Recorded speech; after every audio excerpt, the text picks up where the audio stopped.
Gadis ini dianiaya oleh dokter setelah koma. Tapi setelah selesai kata dokter itu hanya ilusi. Banyak orang juga mengalami masalah ini. Sebelum pergi, dia juga menasihatinya untuk pulang dan beristirahat dengan baik. Tapi Kimberly merasa apa yang dialaminya bukanlah koma. Dia pulang dan mencoba mengingat apa yang terjadi. Tetapi di bawah pengaruh obat bius, dia tidak dapat mengumpulkan potongan-potongan ingatannya. Dia mengambil pakaian untuk diperiksa. Tanda di atas membuatnya semakin yakin dengan pikirannya sendiri.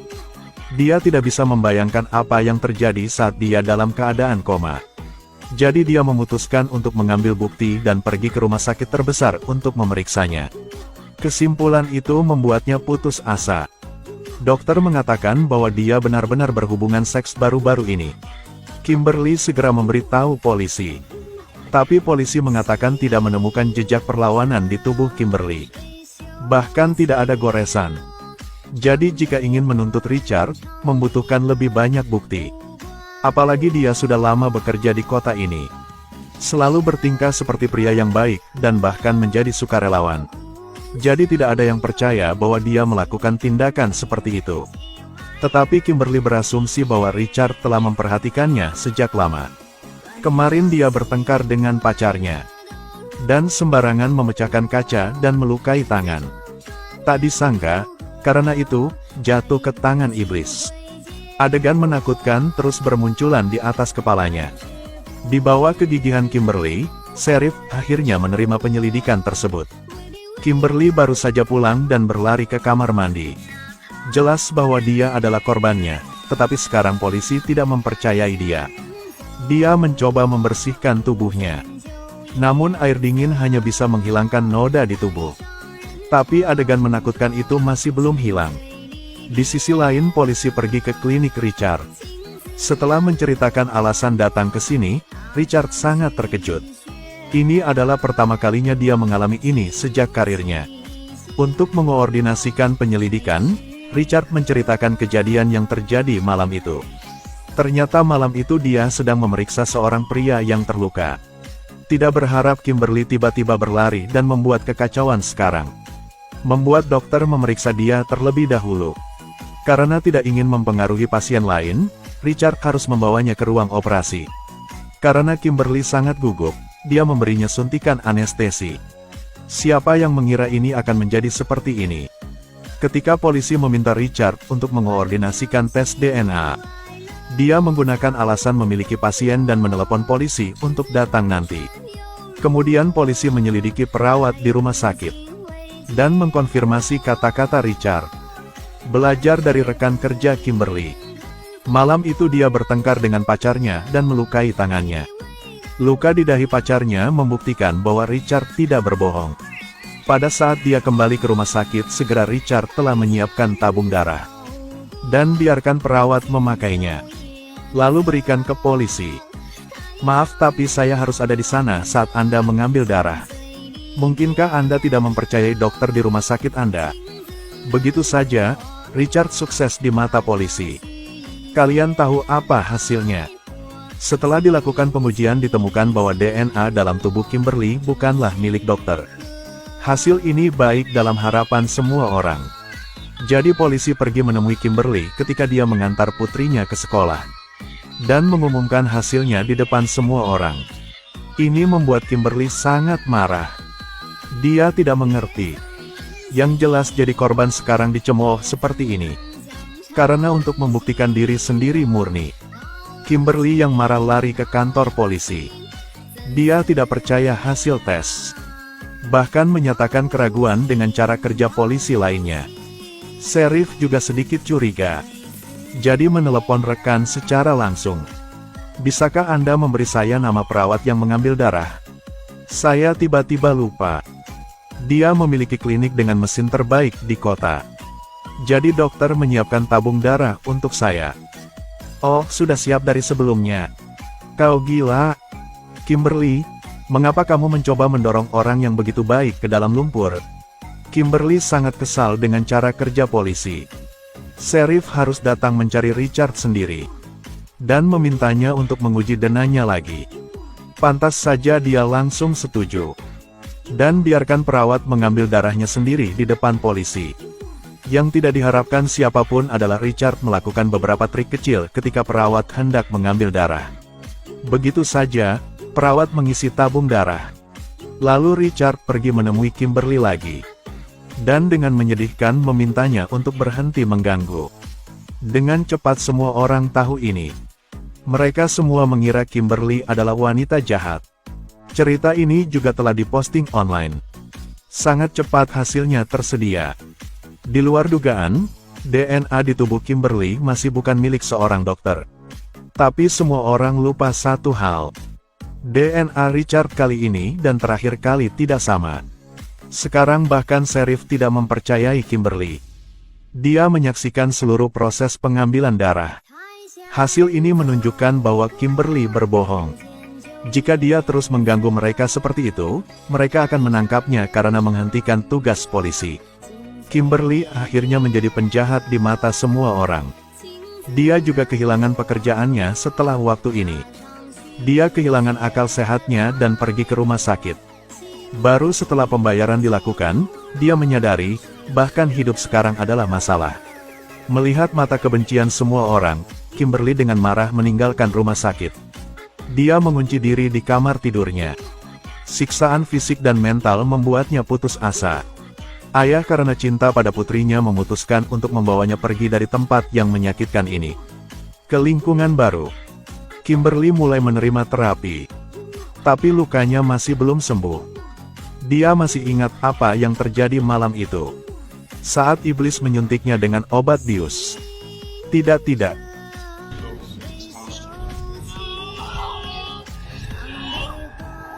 Selamat datang di klinik saya. Tidak. Mimpi indah, sayang. Tidak. Kimberly disiksa secara mental setiap hari. Dan dokter mesum itu dengan senang hati menikmati hidup. Sepertinya tidak terjadi apa-apa. Dia bahkan mulai membidik target selanjutnya. Setelah beberapa lama menjalani terapi, akhirnya Kimberly sedikit membaik. Ia mulai berani menghadapi masa lalu. Ayahnya berbicara dengannya tentang hasil tes dan menasihatinya untuk tidak terlalu keras kepala. Kimberly juga mulai bergetar. Dan bertanya-tanya apakah yang terjadi malam itu benar-benar hanya fantasi. Tapi ketika dia pindah ke rumah baru, percakapan antara putrinya dan tetangganya membawanya kembali ke dunia nyata. Gadis kecil itu bertanya kepada putrinya mengapa masalah itu sampai ke sini. Putri Kimberly menjawab bahwa mereka harus pindah karena kesalahan ibu mereka. Kata-kata ini menusuk hati Kimberly. Dia harus membuktikan bahwa dia tidak melakukan kesalahan. Jadi dia kembali ke kota sendirian dan meminta polisi untuk menyelidiki kasus ini dari awal. Tetapi polisi mengatakan bahwa tanpa bukti baru tidak mungkin untuk menyelidikinya. Untuk menemukan bukti, Kimberly menghabiskan banyak uang untuk menyewa seorang detektif. Dan selidiki keberadaan Richard 2424. Pada saat yang sama untuk menemukan perawat klinik. Dia telah bekerja dengan Richard selama bertahun-tahun. Pasti dapat sesuatu. Tetapi perawat menolak untuk bekerja sama dengan Kimberly. Percakapan dua orang terdengar oleh pelayan. Dia mulai mengejek Kimberly. Jika target berikutnya adalah putri Anda.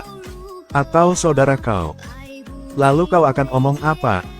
Kata-kata Kimberly membuat pelayan tidak bisa membantah. Juga membuat perawat mulai gemetar. Perawat akhirnya memutuskan untuk membantunya. Dia memberi Kimberly daftar. Di dalamnya ada catatan pasien muda yang telah diperiksa. Apalagi mereka hanya datang sekali dan tidak pernah kembali. Kimberly tahu bahwa ini pasti akan berubah. Jadi dia mengikuti alamat untuk menemukan rumah seorang gadis. Tapi setelah gadis itu mendengar alasan kedatangan Kimberly, wajahnya berubah. Dia bahkan menolak berbicara tentang hal-hal yang berhubungan dengan klinik. Kota sebesar itu tidak semua orang memiliki keberanian seperti Kimberly. Berani berbicara sendiri. Berani melawan kejahatan. Ketika Kimberly sakit kepala dan tidak tahu apa yang harus dilakukan selanjutnya, pihak detektif membuat kemajuan. Dia berpura-pura menjadi pasien rumah sakit dan berhasil mendapatkan air liur Richard. Detektif Billy mengambil surat itu untuk tes DNA. Tapi hal yang tak terduga adalah, karena air liur mengandung terlalu banyak dahak, tidak dapat memberikan hasil DNA. Dia tidak punya pilihan selain menemukan wanita yang sering mengunjungi Dr. Richard, berharap untuk mendapatkan beberapa cairan tubuh darinya.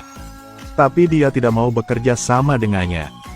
Billy dan Kimberly tidak punya pilihan. Hanya bisa menyelinap ke dalam mobil dokter. Untungnya, Tuhan tidak mengecewakan manusia. Mereka menemukan lip balm dokter di dalam mobil. Tapi Kimberly yang panik tidak sengaja menekan klakson. Hampir ditemukan oleh Dr. Richard. Tapi untungnya tidak apa-apa. Setelah mengambil sampel genetik, mereka langsung mengirimkannya untuk diuji. Hasilnya adalah kedua sampel benar-benar cocok. Dr. Richard adalah orang yang melecehkan Kimberly. Menerima pengaduan Sheriff juga mulai merasa lebih menghormatinya. Tetapi jaksa mengatakan bahwa bukti ini sah. Tetapi sampel genetik diambil secara ilegal. Oleh karena itu, bukti ini tidak dapat digunakan di hadapan hukum. Satu-satunya cara sekarang adalah memeriksakan Dr. Richard lagi. Tapi kali ini dia membawa pengacara. Richard berpikir, jika hasil tes kali ini tidak sesuai, Kimberly harus meminta maaf secara terbuka kepadanya. Dan jangan pernah mengganggunya lagi. Kimberly tidak percaya bajingan ini begitu kurang ajar. Tapi memang benar dia masih terlalu muda. Di hadapan semua orang, ahli patologi forensik mengambil darah Richard untuk diuji. Namun hasilnya sekali lagi membuat Kimberly terpuruk. Kedua sampel tidak cocok. Tidak ada yang tahu apa yang terjadi. Kimberly berlari untuk menghadapi Richard. Tetapi hanya menerima ancaman dari pengacara. Melihat wajah Richard yang angkuh dan sombong, Kimberly bertekad untuk membawa pria buas malam ini ke pengadilan. Sulit untuk mengubah sifat asli. Richard baru saja memenangkan kasus dan terus menapaki jalan yang sama. Dia ke rumah sakit. Gunakan alasan untuk memeriksa kamar untuk menyelinap ke kamar rumah sakit. Dia diam-diam mengamati gadis yang sedang tidur di tempat tidur lalu dengan lembut membuka pintu. Keesokan paginya Sheriff masih bertanya-tanya tentang hasil tes tersebut. Tiba-tiba menerima kabar baik. Seorang gadis datang untuk melaporkan bahwa tadi malam dianiaya oleh seorang dokter. Titik balik ini membuat semua orang melihat secercah harapan. Tapi gadis itu seperti Kimberly. Tidak ingat banyak. Tidak ada jejak yang tersisa di tubuhnya juga. Sheriff tidak punya pilihan selain meminta Kimberly bersaksi di pengadilan. Karena hanya ketika dia dengan berani berdiri, topeng dokter itu bisa dilepas. Karena dua gadis berturut-turut menuduh Richard melakukan pelecehan. Sehingga polisi segera pergi ke rumah sakit untuk menangkapnya. Hingga pergelangan tangannya diborgol oleh borgol besi, Richard masih belum tahu apa yang telah dilakukannya. Kali ini forensik tidak mengambil darahnya untuk pengujian tetapi menggunakan cairan mukosanya. Untuk memastikan, forensik bahkan mengambil rambutnya. Kali ini Richard tidak setenang sebelumnya. Dia mulai panik. Kali ini, uji forensik menunjukkan bahwa kedua sampel gen tersebut cocok satu sama lain. Segera sidang pertama tiba. Kimberly berdiri dengan berani. Namun pengacara Richard berpendapat bahwa hasil tes DNA hanya membuktikan bahwa keduanya pernah menjalin hubungan. Tidak ada luka di tubuh Kimberly juga. Itu berarti dia tidak memprotes dengan keras saat itu. Richard tidak dapat dituduh melakukan pemerkosaan. Richard pun mulai menceritakan bahwa Kimberly lah yang merayunya saat itu. Keduanya sepenuhnya sukarela. Adapun kasus di mana DNA tidak cocok beberapa hari yang lalu, itu karena statusnya yang tinggi di masyarakat. Karena dia dikejar oleh banyak gadis. Untuk menghindari terintimidasi oleh mereka, dia mengambil darah pasien melalui selang. Kemudian memotong tangan sendiri dan meletakkan tabung tepat di atas pembuluh darah. Jadi ketika dia mengikuti tes 2 hari yang lalu, darah yang dikeluarkan adalah darah pasien. Dia tidak ingin membiarkan gadis seperti Kimberly menjalankan plotnya. Sebagai seorang dokter saya harus merawat orang lain. Dan saya juga harus melindungi diri saya sendiri. Tentu saja hakim juga tidak bisa mendengar kata-katanya. Jadi dia segera mengucapkan kalimat itu. Tentang tuduhan pelecehan seksual. Dokter memanfaatkan posisi mereka. dan anestesi untuk melakukan tindakan kasar. Kamu memfitnah saya. Kami berasumsi bahwa terdakwa bersalah. Sekarang Kimberly akhirnya menghela nafas lega. Selama lebih dari setahun memperjuangkan haknya, dia ragu-ragu dan putus asa.